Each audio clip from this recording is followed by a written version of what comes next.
What's going on everyone, it's Alex from Right Gaming, and today I give you my review of Cyberpunk 2077.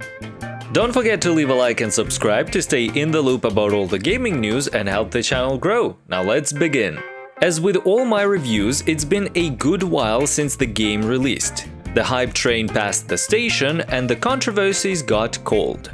I have been playing Cyberpunk since day one and had a good look at it, played the hell out of it, and am ready to share my fullest of opinions.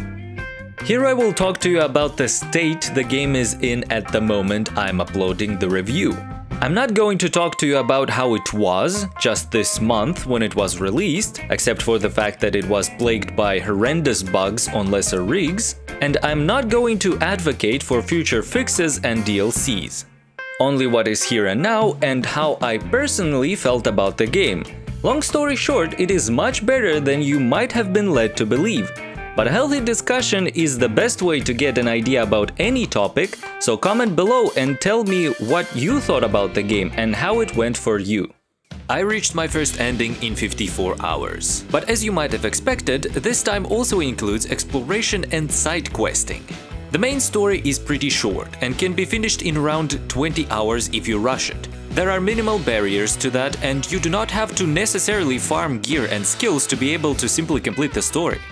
But the bulk of the game is actually in the major side jobs, which are stories that involve characters you have met in the main quests and deepen your relationship with them. I finished almost all of these quests and thus got 54 hours by the first time the credits rolled. Beginning with perhaps the most important topic, the story. The story of the game unfolds in a universe based on a pen and paper RPG currently called Cyberpunk Red.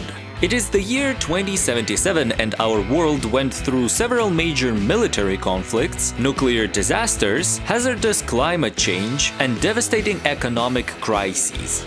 But along with it, humanity continued to enjoy immense technological progress that allowed it to adapt and overcome most of the problems humans wreaked upon themselves. You play in Night City, an autonomous megacity located on the territory of a currently somewhat divided United States of America. A city free of conventional governmental control, where corporations are above the law and people are merely considered as labor units and product consumers. It is from the chaos and moral decay of this city that legends are born and also where they are buried. You play as a mercenary named V, and at the start of the game you choose a life path. It influences your starting point in the world, the first hour of story, and unique dialogue options based on your past life experiences. The life paths are so different that you feel like an entirely different person depending on the choice – corpo, street kid, or nomad. But regardless of the life path you choose, you end up at a point where you become a mercenary picking up on a dangerous job. The operation goes wrong and you end up with an experimental chip in your head. The chip has a digitized copy of Johnny Silverhand, an anti-corporate anarchist rocker that died a couple decades ago. Your relationship with Johnny and the attempts to get rid of the chip becomes the moving force behind the entire experience. Johnny Silverhand is well written and played by Keanu Reeves. While not the best of his performances, his voice and presence gives everything the final touch. He can be a total ass, he can be aggressive, provoke you, mess with you while you try to talk to someone, but he can also be a real sweetheart sometimes.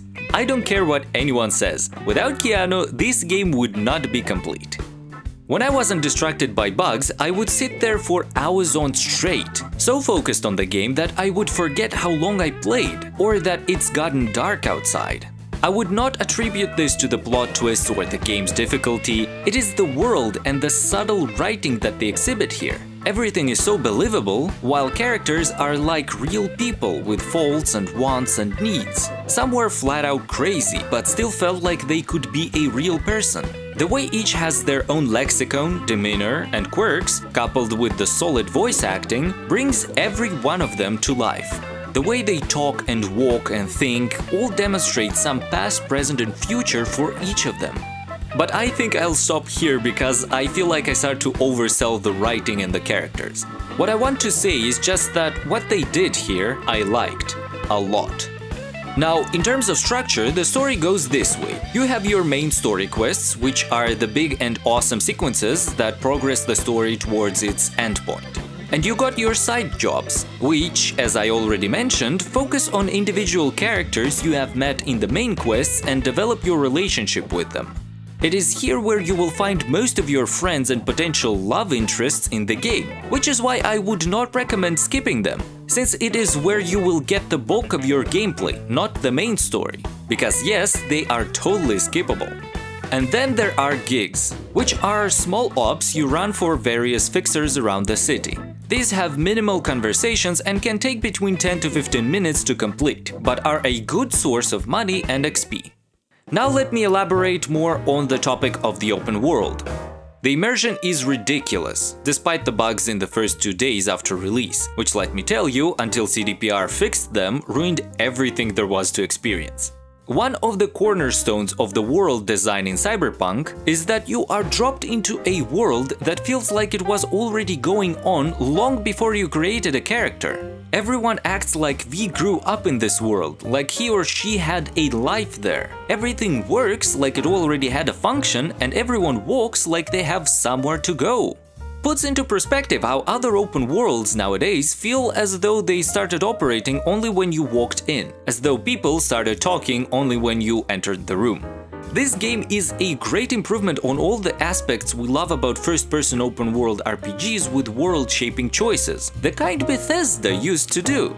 That's kind of the reason why, when I started playing Cyberpunk, I felt almost the same vibes to the first time I entered Skyrim.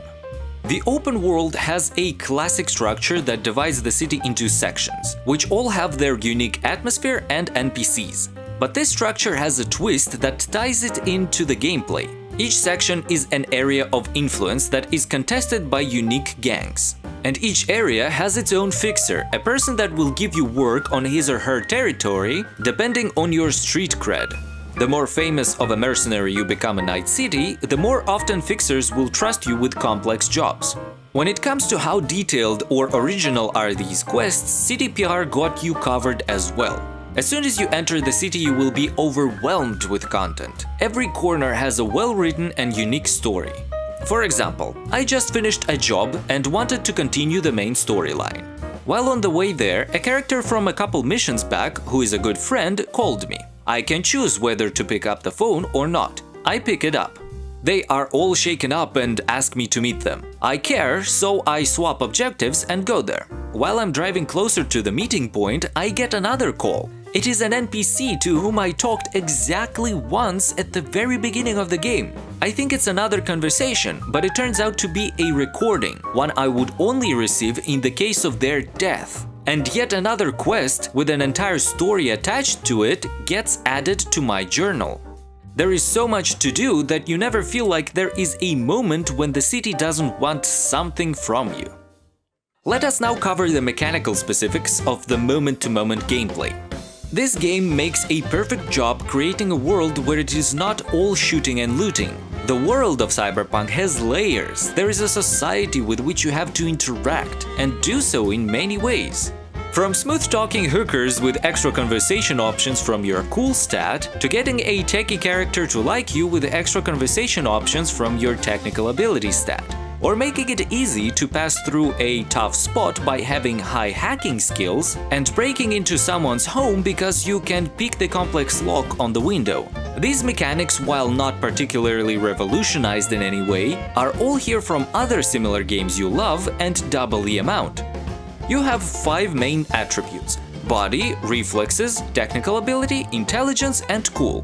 Each of them has their own subcategories that are divided into perk trees. When you accumulate experience and level up, you gain 1 attribute point and 1 perk point which you can freely assign. The attributes influence how many perks in their subcategories are open for you to choose from, but also influence the availability of additional dialogue options that are changing your interactions with NPCs. While the perks are passive improvements to your capabilities, such as faster reloads with pistols and revolvers or additional materials when you dismantle items for parts. But there is an even deeper layer. Each subcategory has its own skill progression level. For example, the more you use hacking while playing, the higher your net running skill progression level becomes, which in turn gives a percentage increase to the duration that your hacks are active for. And so it goes for all things you do depending on your preferred playstyle. I found that the game shines best when you mainly focus on a specific archetype in leveling your character and being a badass in that specific area. Because then, you are sure to get all the special and difficult skill checks on additional conversation options in that area, and it also defines your fighting style. One other important aspect of gameplay is the cyberware that is so iconic to the genre. There is less than a dozen or so types, and then only their different rarities, which influence modding capacity and stats. You can finish the entire game with minimum cyberware, just with skills and equipment, but I highly recommend you actually care about it, because when it all comes together in gameplay, it is amazing. Jumping to the roof with bionic legs or ripping open a door with crazy unfolding hands that give you superhuman strength. What I liked is that despite this being CDPR's first attempt at a first-person game, they knew exactly what quality of life additions they had to make in order to satisfy FPS players. For example, they did a lot of little things to compensate for the lack of spatial awareness that comes with the first-person perspective, like the option to peek behind corners to mark or shoot enemies, or automatically raising your gun over cover to shoot when aiming. The shooting itself, by the way, feels good, complies with the standards of quality expected from first-person shooters these days, so to say. And it is especially surprising again considering they were making melee-focused fantasy RPGs all these years. The cars are also satisfactory. Very physical, hence you can feel how each class of cars drives differently. Though the destructibility model is a bit funky, but nothing really of issue. And so we approach the conclusion. This game was hyped up to be something with such a level of detail that it would almost transcend what we know as RPGs today. And here and there you can see places where they actually were already having this sort of detail. Some extremely well-designed environments with details unlike in any other game of similar genre, or some gameplay interaction that you again wouldn't find in any similar game. But that is also why you see how the project began spiraling out of proportion and they had to remove, to compromise and to downgrade. And eventually we got this game that promises something unlike any other game in this genre, but in general ends up just as another good game of the same genre. One of the best, might I add, that's why I compared it to the first time I played Skyrim, but it's still just another RPG.